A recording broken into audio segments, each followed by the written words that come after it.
রসুল আকরাম সাল্লাল্লাহু আলাইহি সাল্লাম বাবার লাগি খান্দিতা।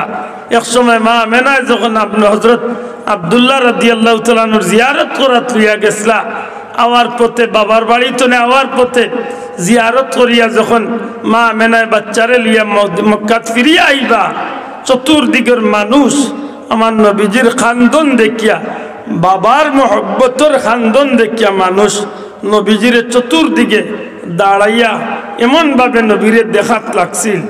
তো সেই দিনটা স্মৃতিময় হইয়া কিয়ামত পর্যন্ত উম্মতর লাগি রয়ে গেল। আজও রহমতুল্লিল আলামিনের জীবনী পড়লে দেখা যায় যে আমার নবীজি শিশু মোহাম্মদ সাল্লাল্লাহু আলাইহি সাল্লাম হযরত আমেনা যে সময় বাচ্চারে লিয়া গেছলা, বাবার বাড়ি ঘুরাইয়া আওয়ার পথে হযরত আব্দুল্লাহর জিয়ারত করানি যে সময় একটু দূরই তো উবাইয়া কবর দেখাইয়া কইসলা, বাবা যাও যাও, বাবার লাগি এত পাগল পার হইছ, ওই কবরের নিচে তোমার বাবা, দেখি তোমার বাবা এনে তোমারে মহব্বত করি একবার কুলো নেই। আমার নবী সাল্লাল্লাহু আলাইহি সাল্লাম শিশু নবী দয়াল নবীজি যখন মার কবরের উপরে গিয়া পড়িয়ে, বাবার কবরের উপরে পড়িয়া খান্দন আরম্ভ করছলা, আল্লাহর হাবিবর খান্দন দেখিয়া হযরত আমেনা এবং দাসী সুহাইবিয়া সহ চকুর পানি দরিয়া রাখতে পারছিল না। এই দৃশ্যটায় মানুষরে বড় বেকুল করছিল। চতুর্দিকের রাস্তার মানুষগুলাই আমার নবীজির কবরের, নবীজির বাবা আব্দুল্লাহ রাদিয়াল্লাহু তাআলা কবরের নবীজির খান্দনের চতুর্পাশে আইয়া মানুষ খাড় হয়ে গেছে। হঠাৎ করে একজনে জিকাইল, রে এই বাচ্চাটার জিম্মাদার কে? আল্লাহর হাবিবের মা হযরত আমেনা দূরতনে হাত তুলিয়া কইলা, বাচ্চা আমার, আমি বাচ্চার জিম্মাদার। মানুষটা খান্দা তাইয়া কয়, গো আমেনা, ও আমেনা, সত্যি করে কও তোমার নাম আমেনা নাই নি? আল্লাহর বান্দি কইন, জি আমার নাম আমেনা। মাগো যে বাচ্চাটা খান্দের এই বাচ্চার নাম মুহাম্মদ। হযরতে আমেনা এখন, জি বাচ্চার নাম মুহাম্মদ। যার কবরের উপরে পড়িয়া খান্দে গো মা, এই কবরটা হইল খাজা আব্দুল্লাহর কবর। হযরতে আমেনা এখন, জি হযরত আব্দুল্লাহর কবর। আমেনা গো, বাচ্চাটারে লিয়ে এই জায়গাটা তাকিও না, তোমার বাচ্চার লাগি জমিন নিরাপদ নাই। হযরতে আমেনা এখন, আপনি কিভাবে জানলা আমি আমেনা? কিভাবে জানলা আমার বাচ্চা মুহাম্মদ? কিভাবে জানলা কবরটা আব্দুল্লাহর? হে আমেনা, তুমি জানো না ইয়াসরিবর জমিন অসংখ্য ইহুদি আলিম ওখল আছে, এরার গেছে আসমানি কিতাবের ইলিম আছে। তোমার বাচ্চা মুহাম্মদর চেহারা, তোমার বাচ্চার শরীরের গঠন, এমনকি তোমার বাচ্চার এই খান্দনের অবস্থা, সব কিছু তারা নিজের ভাবে এমন ভাবে কিতাবের লগে মিলাইয়া প্রমাণিত করতে পারে, যারা চিনতে মুটেও ভুল করতো নাই। এই বাচ্চা দুনিয়ার কোনো সাধারণ বাচ্চা নাই, এই বাচ্চা হইলা আখেরি জামানার পয়গাম্বর। হযরতে আমেনা কইন, বাবা ইরে, সত্যিকার অর্থে খাও, ওখানে আমার বাচ্চাটার পরিচয় জানতে চাইলাই। আমেনা গো, ইয়াসরিবর জমিন অসংখ্য ইহুদি আলিম আছে, যারা এই বাচ্চার চিরশত্রু। এমনকি আমি নিজেও এই বাচ্চার শত্রু। এই বাচ্চারে আমি কতল করতাম চাই, কারণ এই বাচ্চা আখেরি জামানার পয়গাম্বর। কিন্তু বাচ্চার বাদী চাইয়া আমার মায়া লাগছে, দয়া লাগছে গো আমেনা, যে কারণে তোমার অনুরোধ করিয়ার মোহাম্মদ রে আর বেশি সময় এই জায়গা তুইয়া থাকিও না, নিরাপদে তোমার বাচ্চা ঘুরে লিয়া তাড়াতাড়ি তুমি মক্কার উদ্দেশ্যে রওনা দিলাও। হযরতে আমেনা চিন্তার মাঝে পড়ে গেল, আমার নবীজিরে লিয়া রওনা দিলা।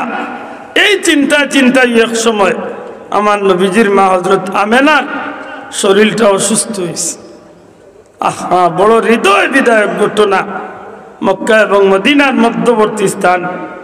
আজও সেই জায়গাত গেলে চকুর পানি টিকাইয়া রাখা যায় না যে আইস্তনে ১৫০০ বছর আগে শিশু নবী হযরত মুহাম্মদ মুস্তাফা সাল্লাল্লাহু আলাইহি সাল্লাম মা আমেনারে লইয়া, হযরত দাসী সুহাইবিয়ারে লইয়া আল্লাহ নবী সাল্লাল্লাহু আলাইহি সাল্লাম শিশু নবী যখন মক্কার উদ্দেশ্যে, হযরত আমেনা শরীর খারাপ করে, যখন এমনভাবে খারাপ হয়, কঠিন জ্বর, মাথা ব্যথা, হযরত আমেনা আর জমিনের মাঝে টিকিয়া থাকার মতো শক্তি নাই, আল্লাহর বান্দি জমিনের মাঝে লুটিয়া পড়ি যায়।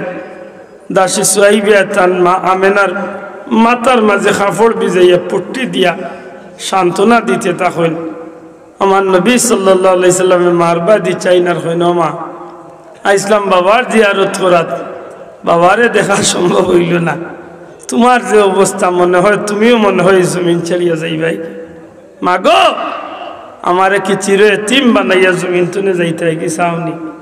হযরতে আমেনার শরীর যত সময় যায় খালি দুর্বল হয়।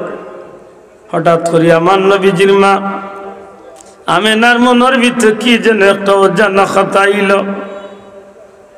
দাসী সুয়াইবিয়ারে ডাক দিয়া এখন, দাসী সুয়াইবিয়া, ও বোন সুয়াইবিয়া, সুয়াইবিয়া তোমার হাতটা আমার কাছে দেও। হযরতে সুয়াইবিয়ার একটা হাত হযরতে আমেনা টান মারি নিয়া শিশু মুহাম্মদ সাল্লাল্লাহু আলাইহি সাল্লামের একটা হাত রে সুয়াইবিয়ার হাতের মাঝে রাখিয়া হযরতে আমেনা ডাক দিয়া কইন, বোন গো আমার মনে হয় এই জমিনের মাঝে আর বেশি সময় বাকি রইছে না, আমি এই জমিন চালিয়া চিরবিদায় হয়ে যাইব। বোন আমার বাচ্চা ঘুরে তোমার তো আমি আল্লাহর হাওলা করি লাইলাম, তুমি আমার বাচ্চা ঘুরে তোমার জিম্মায় নিয়ে খাজা আব্দুল মুত্তালিব তার দাদার কাছে নিয়ে পৌঁছাই দিও। আমার ভাই হল বন্ধু হল শিশু নবী সাল্লাল্লাহু আলাইহি সাল্লাম মার বুকুর উপরে পড়িয়া চিৎকার করিয়া খান্দইন, ডাক দিয়া কইন, মা আমারে সত্যি তুমি চিরে এতিম বানাইয়া বিদায় হইয়া যাইবাই গিনি? ওই সময় হযরতে আমেনা কয়েকটা কথা কইন, মোহাম্মদ তুমি চিন্তা করিও না, আমি তোমারে গর্বত রাখিয়া যে কয়েকটা স্বপ্ন দেখলাম ওই স্বপ্ন আমারে প্রমাণ করে আল্লাহ এই জমিনে তোমারে কোনোদিন জিল্লতিত ফালাইতা নাই, বেইজ্জতিত ফালাইতা নাই। কাবার মালিকের নামে কসম দিয়া কইলাম আমি মায় তোমার লাগি আশা রাখি আল্লাহ তোমারে দুনিয়াত ইজ্জতের জিন্দেগি দান করবা। ও বাবা আমি তোমারে গর্বত রাখিয়া যেটা খাব দেখছি ইটা খাবে প্রমাণ করে আল্লাহ তোমারে দুনিয়ার সর্বোচ্চ সম্মানী বানাইবা। সুবহানাল্লাহ।